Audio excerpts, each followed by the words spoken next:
नमस्कार, मी सुजाता।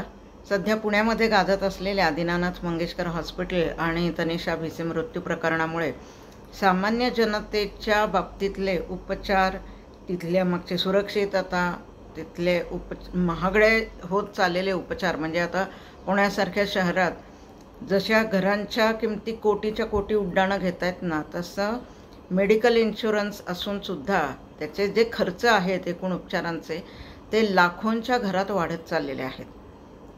त्यामुळे आजचा हा व्हिडिओ आहे तो या प्रकरणामध्ये किंवा एकूणच मेडिकल उपचारांमध्ये जनतेची ही जी बाजू आहे त्या संबंधात आहे। त्यामुळे एक विनंती आहे की व्हिडिओ पूर्ण ऐका।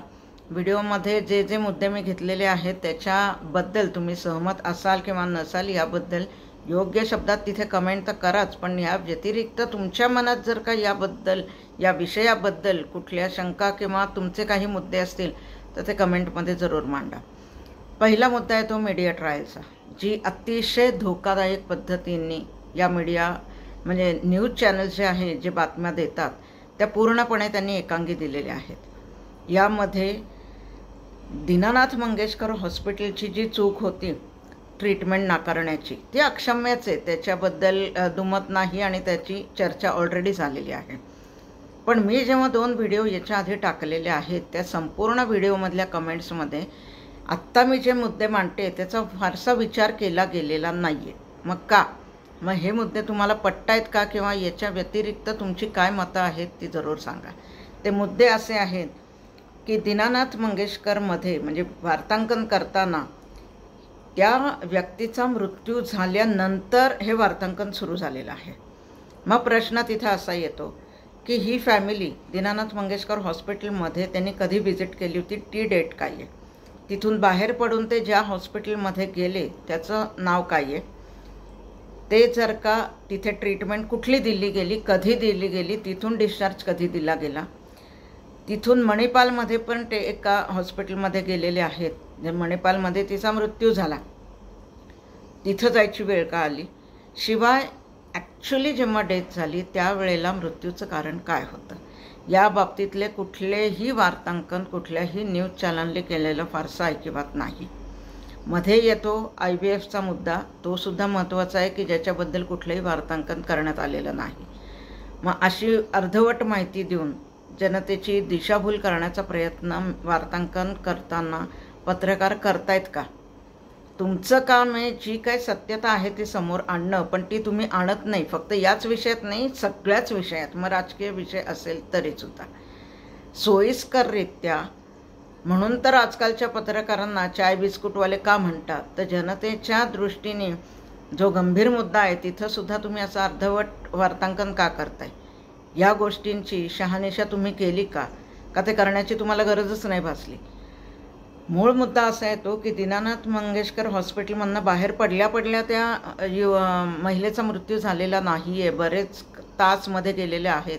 त्या मधल्या तासांमध्ये काय घडलं हे तर तुम्ही समोर आणलेलं नाही आहे। मग ते का आणलेलं नाही त्याचं कारण आणि ते जे काही घडलेलं आहे त्याची सत्य परिस्थिती मीडियाने समोर आणणं गरजेचं होतं। तिथं मीडिया सपशेल फेल ठरलेला आहे। तर अशी अर्धवट वार्तांकनं आपण जेव्हा ऐकतो त्यावेळेला आपला पण विचार कुठेतरी एकांगी होत जातो आणि त्याचप्रमाणे आपण सुद्धा निर्णय घ्यायला लागतो। तर हे कृपया सगळ्यांनीच टाळा। सत्य आहे ना, सत्य जे काय असेल वस्तुस्थिती ती संपूर्णपणे समोर यायला पाहिजे। यामध्ये दुसरा मुद्दा येतो कुटुंबियांचा, जो मी आधीच्या व्हिडिओजमध्ये मांडलेला आहे की ज्या वेळेला तुम्हाला असं कळलं की पैसे भरल्याशिवाय ॲडमिशन इथं देतच नाहीत, तर अशा रुग्णालयात आपण कशाला ट्रीटमेंट घ्यायचे हा विचार नाही का मनात आला? तिथं 5.5 तास तुम्ही का वाया घालवलेत? जिथे सूर्या हॉस्पिटलमध्ये तुम्ही गेला डिलिव्हरीसाठी, तिथे काय घडलं, तिथे डिलिव्हरी कधी झाली, जर का दुसऱ्या दिवशी झाली तर त्याच्या मागचं कारण काय होतं, प्रिकॉशनरी होतं का काय कारण होतं तेही कळायला पाहिजे। तिथून मणिपालमध्ये तुम्ही जेव्हा गेलात तेव्हा तिथे न्यायची वेळ का आली? आणि सर्वात आता महत्त्वाचा मुद्दा असा येतो 20 लाख रुपयांचा, ज्याचा ॲडव्हान्स दीनानाथ मंगेशकरकडून या कुटुंबियांकडे मागण्यात आला। ते 20 लाख रुपये होते, ते NICUचे चार्जेस होते। मग आत्ता त्या 2 मुली कुठल्या हॉस्पिटलमध्ये आहेत, तिथे NICUचा खर्च काय आहे हे प्रश्न विचारणं एवढ्यासाठी गरजेचं आहे की त्या हॉस्पिटलमध्ये जर का NICUचा खर्च कमी येत असेल तर 20 लाख या अमाऊंटवर दीनानाथ मंगेशकरनी जी एस्टिमेट दिलं त्याच्यावर खूप मोठं प्रश्नचिन्ह उभं राहतं. तिसरा मुद्दा येतो सरकारचा. सरकारने एकूणच या 75 वर्षात जनतेच्या आरोग्यासाठी किंवा जी साधी रुग्णालयं आहेत ती किती काढलेली आहेत, त्यामध्ये कशा सोयी दिल्या जातात याचं कुठलंही ऑडिट तुमच्याकडून होतं आहे का? जर का स्वतः धनंजय केळकर यांनी हे सांगितलं होतं कुटुंबियांना की तुम्ही ससूनला जा, तिथे सुद्धा चांगली ट्रीटमेंट होते, मग त्यांनी प्रेफर का नाही केलं ससून? मग ससूनला न जाण्यामागे नागरिकांची काय मानसिकता आहे, तेव्हा कुठे त्यांचे तिथे चांगली ट्रीटमेंट मिळते हा अनुभव अनेकांच्याकडनं ऐकलेला आहे. मग तरीसुद्धा जर का नागरिक तिथं पाठ फिरवत असतील तर त्याच्यामागे काय कारण आहे किंवा कुठली मानसिकता आहे हे सुद्धा बघायला पाहिजे. म्हणजे तिथे हायजीन पाळलं जातं का नाही, गरजेची जी इक्विपमेंट्स तिथे आहेत का नाही.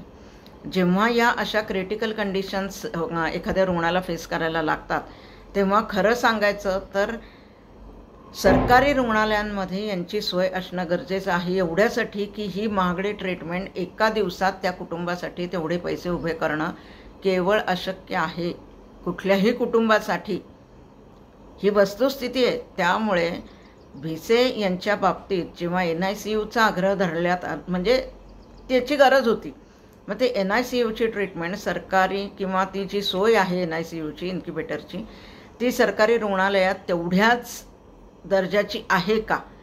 मग तो मुद्दा जर का होता, सरकारी रुग्णालयामध्ये या गोष्टी अवेलेबल असतील तर आज गरजेचीच ट्रीटमेंट त्यांच्याकडे जेवढे पैसे होते त्या ह्याच्यात कदाचित भिसे यांची झाली असतील आणि इन्क्युबेटरचा खर्च हा त्यांचा कुठेतरी वाचला असता किंवा त्या खर्चासाठी त्यावेळी त्यांची धावपळ झाली नसती. म्हणून सरकारी रुग्णालयांचा विषय इथं महत्त्वाचा ठरतो. नंतरचा मुद्दा येतो चॅरिटी अंतर्गत, चॅरिटेबल ट्रस्टच्या अंतर्गत. आता हा सगळ्यात महत्त्वाचा मुद्दा एवढ्यासाठी आहे की मराठीमध्ये आपली एक फ्रेज आहे की कितीही सोंग आणली तरी आपण पैशाचं सोंग नाही आणू शकत, ही वस्तुस्थिती आहे. मग त्यावेळेला चॅरिटेबल ट्रस्टचं जेव्हा दीनानाथ मंगेशकर रुग्णालय तुम्ही म्हणता तेव्हा चॅरिटेबल अंतर्गत ते काय काय येतं, म्हणजे ढोबळ मनाने बघितलं ते ठराविक पर्सेंटेजच्या खाटा म्हणा किंवा बेड्स म्हणा त्यांना या गरीब लोकांसाठी किंवा जे ठराविक उत्पन्न मर्यादा आहे त्याच्या खालच्या लोकांसाठी तुम्हाला तिथे फ्री द्यायला लागते. मग त्याच्या अगेन्स्ट तुम्हाला निधी मिळतो का? कारण इथे 2 गोष्टी समोर आल्या की 30 कोटींच्या निधीला या हॉस्पिटलने हातच लावलेला नाही आहे का? दुसरी बाजू अशी येते की 27 कोटींचा जवळजवळ टॅक्स या हॉस्पिटलने थकवलेला आहे. मग हा विरोधाभास वाटत नाही का?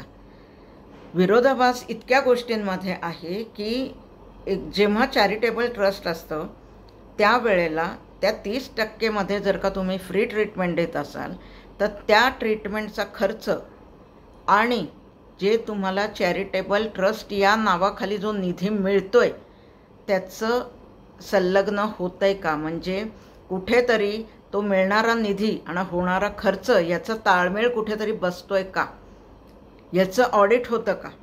आणि होत नसेल तर का होत नाही? कारण चॅरिटेबल ट्रस्ट आहे म्हणल्यावर त्याचं ऑडिट व्हायलाच पाहिजे. जर का होत नसेल तर का होत नाही? हा मुद्दा जेव्हा ऐरणीवर आला तेव्हा 30 कोटींचा मुद्दा तुमच्या लक्षात आला, याचा अर्थ ऑडिट होत नाही आहे का हा प्रश्न येतो.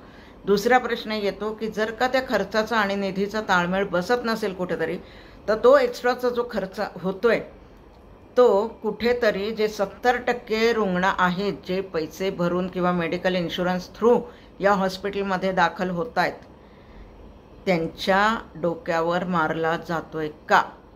कारण हा खर्च मग तुम्ही कसा आणि कुठे भरून काढताय हाही मुद्दा येतोच ना. जसं मी म्हणलं पैशाचं सोंग आणता येत नाही तसं आपल्याला आणता येत नाही, तसं हॉस्पिटलला पण आणता येत नाही.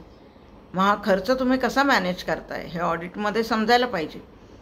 कारण प्रश्न असा येतोय की ह्याला अनुसरून जो पुढचा मुद्दा येतो तो इन्शुरन्स कंपन्यांचा येतोय की ज्या आत्ता मध्यमवर्गीय लोक पुढे आपल्याला प्रॉब्लेम नको म्हणून मेडिकल इन्शुरन्स काढत आहेत.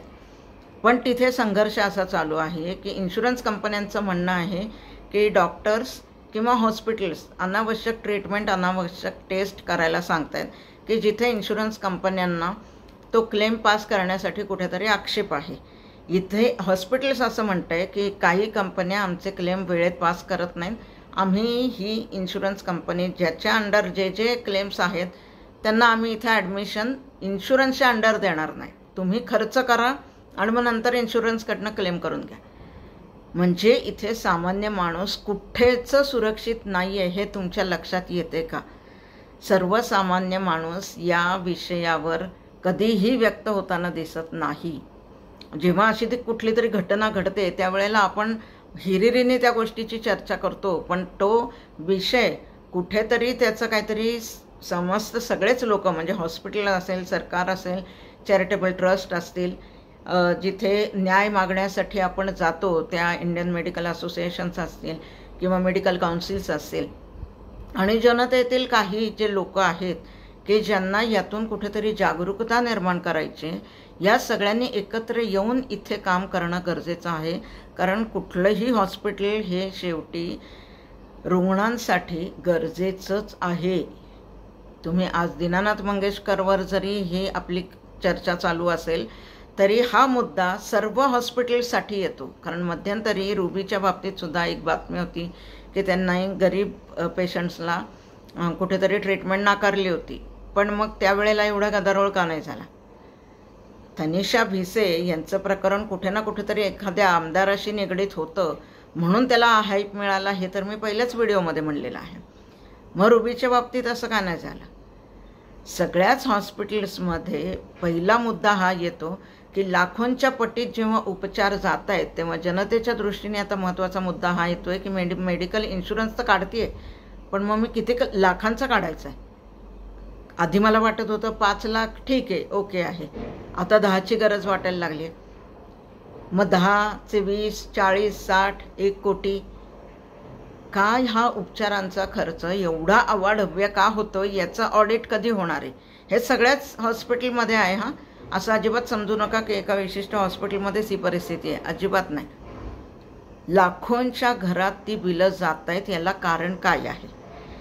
दुसरा महत्त्वाचा मुद्दा असा येतो आहे की नवीन जे शिकलेले डॉक्टर येत आहेत त्यांच्याकडे नवीन तंत्रज्ञान आहे. त्यामध्ये शिक्षणासाठी म्हणजे पहिली डिग्री असू दे, नंतर स्पेशलायझेशन असू दे, त्याच्या पुढे अजून कुठलं तरी त्यांना काही कोर्सेस करावे लागत असेल तर ह्या सगळ्या गोष्टींसाठी त्यांनी काही लाखांमध्ये किंवा कदाचित कोटींमध्ये स्वतःचा पैसा शिक्षणासाठी घातलेला आहे. मग ते नंतर तो वसूल कसा करतात?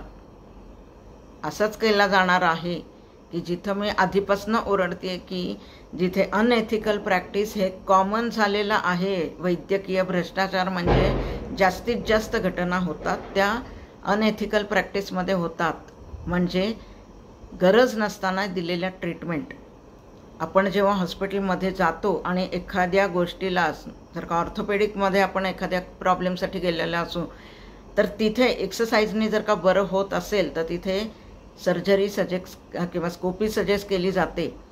मग आधी तुम्ही हे नियमावली का नाही करत की जर का तेवढी कंडिशन सिरियस नसेल, हे आपल्याला सुद्धा साधारण कळतं की कितपत कंडिशन सिरियस आहे, मग त्यावेळेला आधी एक्सरसाइजने उपचार का नाही तुम्ही हे नियमावलीत घातलेले? कारण मुद्दा असा येतोय की जे एथिक्सबद्दल डॉक्टर काही बोलतायत ना, ते एथिक्स, खरं एथिक्स हा शब्दच कितपत आता मेडिकल क्षेत्रासाठी म्हणजे आहे हाच मोठा प्रश्न झाला आहे, एथिक्स हाच.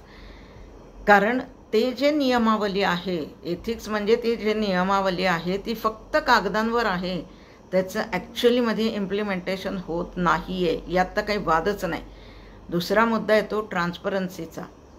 एखाद्या पेशंटला जे काय झालेलं आहे त्याची स्पष्ट कल्पना त्याला दिलेली असणं गरजेचं असतं. त्याचबरोबर आपण जेव्हा डिमांड करतात ते आता हे म्हणतात आम्ही करणार नाही, ॲडव्हान्स भरा म्हणून सांगणार नाही, पण मग अशा जर का घटना घडू शकतात, कारण हा भारत आहे. जेव्हा तुम्ही एखाद्या समस्येवर सोल्युशन काढताना तेव्हा ते दोन्ही अंगाने काढायला लागतात. तुम्ही आत्ता म्हणताय की आम्ही ॲडव्हान्स घेणार नाही, आता सगळ्याच हॉस्पिटल्सना ते कंपल्सरी करता येईल का ॲडव्हान्स घेऊ नका. पण मग आमच्याकडे मेडिकल इन्शुरन्स पण नाही आहे, पण आम्ही त्या चॅरिटीच्या उत्पन्न मर्यादेतसुद्धा बसत नाही. थोडक्यात आम्ही एक नॉर्मल पेशंट म्हणून ट्रीट केले जाऊ, पण आमच्याकडे एखाद्याकडे मेडिकल इन्शुरन्स पण नाही. आणि जर का अव्वाच्या सव्वा खर्च झाला, तुम्ही ॲडव्हान्स पण घेतला नाही आणि उद्या तो पेशंट समर्थ नाही आहे हे ट्रीटमेंट घ्यायला किंवा मी हे पैसे द्यायला, त्यावेळी तुम्ही काय स्टेप घेणार आहात हे पण कळणं गरजेचं एवढ्यासाठी आहे की हॉस्पिटल्सला हे अतिशय महागात जाऊ शकतं की लोक येतात, ट्रीटमेंट घेतात, जात आहेत. मग इथं सरकारची काय भूमिका असणार आहे? जर का ती व्यक्ती हा पैसा भरायला जर का सक्षम नसेल, तर मग काय तुम्ही या बाबतीत धोरण आखणार आहात? मग सरकार असा कुठला निधी ठेवणार आहे का की जेणेकरून हॉस्पिटलने जो खर्च केलेला आहे त्या रुग्णावर तो त्यांना निधी परत दिला जाईल? या सगळ्या गोष्टींचा विचार होणं एवढ्यासाठी गरजेचं आहे की सामान्य जनतेला सुरक्षित वातावरणात योग्य ते उपचार मिळणं गरजेचं आहे. तसंच नवीन शिकलेल्या, तंत्रज्ञानाने समृद्ध असलेल्या नवीन डॉक्टर्सला सुरुवातीपासूनच अनएथिकल प्रॅक्टिसच्या गरज लागते एवढ्यासाठी की घातलेले पैसे मी आता वसूल कसे करायचे. हे एकूणच परिस्थिती इतकी प्रचंड गंभीर आहे. यामध्येच एकांगी असलेली मीडिया ट्रायल अजून त्याचं रूप सिरियस करते. त्यामुळे जी काही वस्तुस्थिती समोर आणाल तुम्ही ती संपूर्ण सत्य आणि संपूर्ण एकांगी असता कामा नये.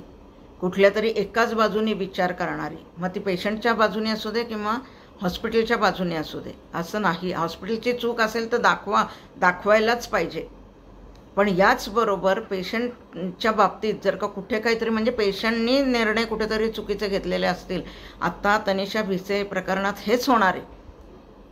पूर्वी सोशल मीडिया नव्हता, पण आता जर का मीडिया तुम्हाला प्रश्न विचारत नसेल कुटुंबाला, तर तसं होणार नाही. सामान्य जनता तुम्हाला प्रश्न विचारणारच की इथं अशी का तुम्ही स्टेप घेतली, का तुम्हाला 4 रुग्णालय फिरायला लागलं. हे दुर्दैव आहे. आणि 4 ठिकाणी गेल्यानंतर सुद्धा त्या स्त्रीला, महिलेला, एका मातेला ते वाचवू शकत नसतील, तर इथं कुणाचं कुठे काय चुकलं आहे? हॉस्पिटलचं चुकलं आहे, सरकारचं चुकलं आहे, का कुटुंबाचं, का सगळ्यांचं मिळून एकत्र काहीतरी चुकले, हे कळणं गरजेचंच आहे. याबरोबरच एक नाजूक पण समाजव्यवस्थेचा मुद्दा इथे मला मांडावासा वाटतोय की जो तनिषा भिसे प्रकरणात कुठे ना कुठेतरी आहे. कारण जेव्हा आता सोशल मीडियावर चर्चा होते की त्यांनी IVFची ट्रीटमेंट घेतली होती, काही हरकत नाही, पण त्याच्यासाठी त्यांनी कॅन्सरची पहिली ट्रीटमेंट लपवून ठेवली, असं जर का असेल तर हे सत्य समोर येणं गरजेचं आहे.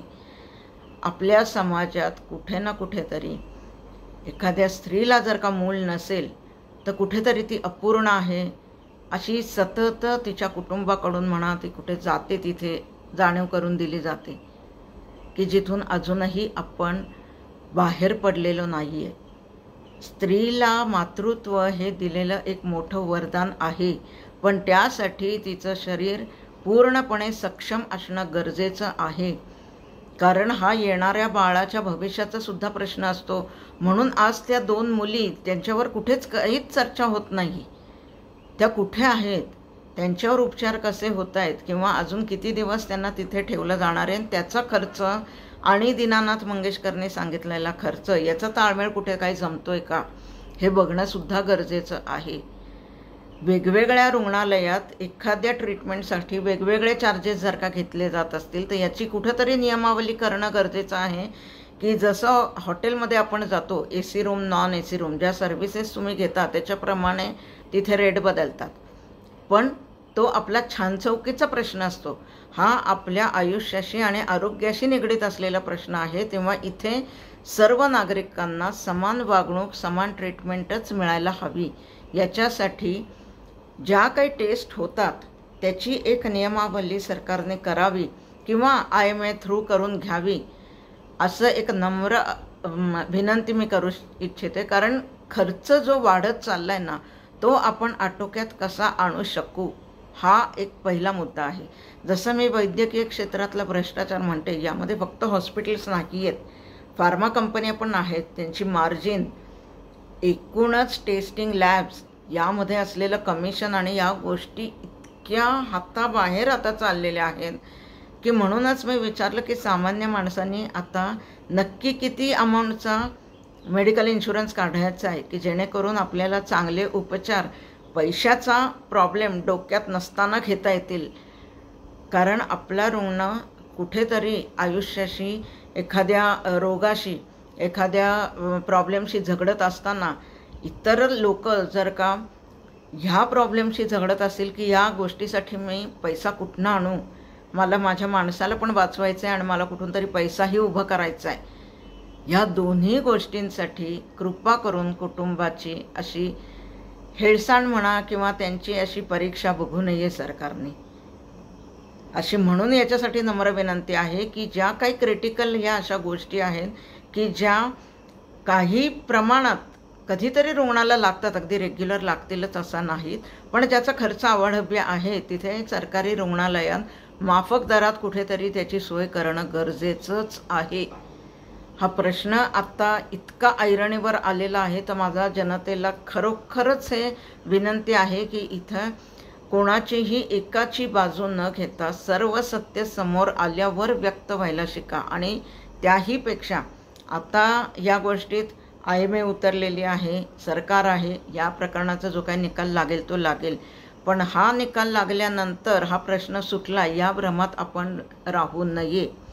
हे जे मी आत्ता मुद्दे उपस्थित केलेले आहेत हे सर्वसामान्य जनतेचे सुद्धा आहेत, आपल्याला सुद्धा सगळ्यांना हाच प्रॉब्लेम फेस करायचा आहे. त्यामुळे मेडिकल उपचारांवर, इन्शुरन्स पॉलिसीवर आणि येणाऱ्या खर्चावर क्रिटिकल ज्या बाबी असतात की ज्यामध्ये अवाढव्य कुठेतरी खर्च होतो त्या ह्या सगळ्या गोष्टींवरच कुठेतरी सरकारने समन्वय साधून एक मध्यम मार्ग स्वीकारावा. मग तिथं हॉस्पिटलची मदत घ्या, डॉक्टरांची घ्या आणि एक साधी सरळ एक सोपी विनंती करावीशी वाटते की ही विनंती आहे प्रत्येक डॉक्टरसाठी. इथं कुणाचं कंपल्शन नाही म्हणू शकणार मी, पण हा प्रत्येकाच्या मानसिकतेचा प्रश्न आहे की कुठेतरी जे गरजू आहेत त्यांना आठवड्यातनं एक सर्जरी प्रत्येकाने समाजसेवा म्हणून, अर्थात डॉक्टर हे म्हणू शकतात की बाकीचे घटक कुठे काय समाजसेवा करतात, अगदी बरोबर आहे, पण बाकीच्यांना रुग्ण देवसुद्धा मानत नाहीत जे डॉक्टरांना मानतात. म्हणून जनतेतून आपण एक असा निधी उभा करायचा का जिथे कुठल्याही आपल्या तनिषा भिसेसारख्या एखाद्या रुग्णाला पैशासाठी असं वणवण फिरायला नाही लागणार. माफक प्रत्येकाकडून ₹1 ₹10 घेतले ना तरी एवढी जनता आहे आपली की एक निधी चांगला निर्माण होऊ शकतो की ज्याचं एक चांगलं मॅनेजमेंट सरकारकडून केलं जावं. त्याच्याचबरोबर ह्या गरीब लोकांना सुद्धा मेडिकल इन्शुरन्स परवडावा म्हणून थोडीशी रक्कम जुजबी त्यांच्याकडून घेऊन जास्तीत जास्त रक्कम सरकारने घालून त्यांनासुद्धा थोडं कुठेतरी सुरक्षित करावं, एवढीच एक विनंती करून मी आजचा व्हिडिओ संपवते. नमस्कार.